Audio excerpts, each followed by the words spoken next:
Minority মানুহবিলাকক কৈছে আপোনালোক পিছত বহিব। মাইনৰিটি আহিব লাগিব, কিন্তু দাড়িটো কাটিব লাগিব। আগদিনাখন ছয়গাঁৱৰ চমৰীয়া গৰৈমাৰী গোটেই চেলুন দোকানবিলাকত ভিৰ, চবে দাড়ি চুটি কৰি আছে। কিয় যে কংগ্ৰেছৰ মিটিঙত গ'লে মুছলমান মানুহে দাড়িটো চুটি কৰি যাব লাগে। কোনোবাই ছয়গাঁৱত 3000, এইখনক আমি কি কওঁ, জুলন যাত্ৰা টাইপ মিটিং। আমি সৰুতে জুলন যাত্ৰা কৰিলে ইমান মানুহ গোট খায়। এনেকুৱা জেগাত মিটিং পাতিছে, ওচৰত যাতে চমৰীয়াৰ পৰা আমাৰ মিয়া মুছলিম সমাজৰ মানুহখিনি আহিব পাৰে। যাৰ যাৰ মনত ধাৰণা আছে যে অসমত কংগ্ৰেছৰ কিবা স্থিতি আছে, মোৰ তেওঁলোকৰ প্ৰতি সহানুভূতি আছে।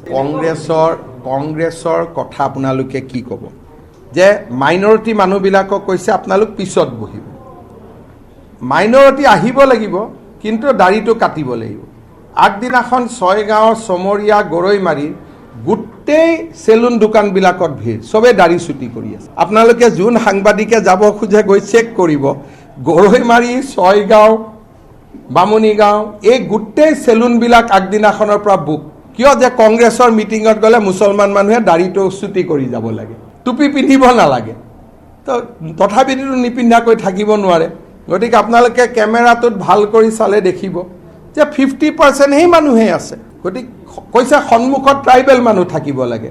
যিমানকেইটা দলক নাচিবলৈ আহিছে গোটেইকেইটা অন পে'মেণ্ট আহা দল।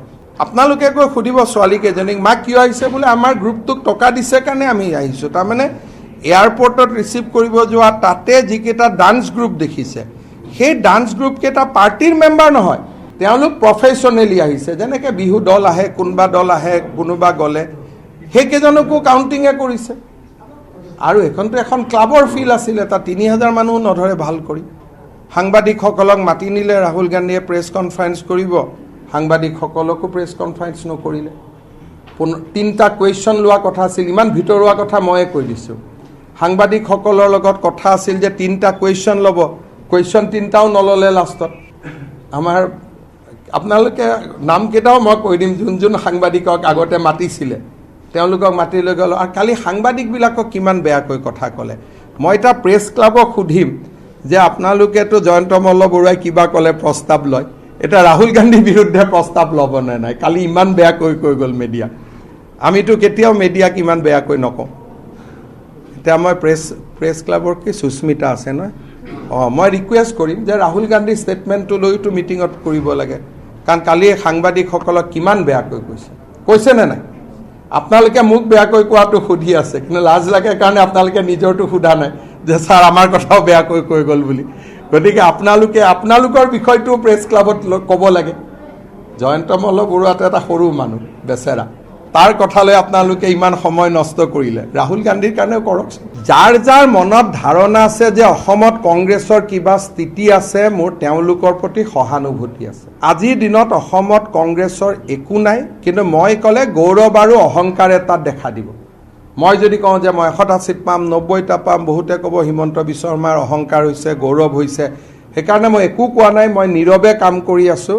কিন্তু যিসকলে কাৰোবাক লৈ সপোন দেখিছে, এটা সপোনো পূৰা নহয়, সকলোৰে প্ৰতি মোৰ চিম্পেথি থাকিব যিকেইজনে ভাবি আছে। তাৰ মাজত 2-এজন আপোনালোকৰ পেপাৰৰ গোষ্ঠীৰ মালিকো আছে। গতিকে যিসকলে সপোন দেখি আছে, সেই সপোন কেতিয়াও পূৰা নহয়।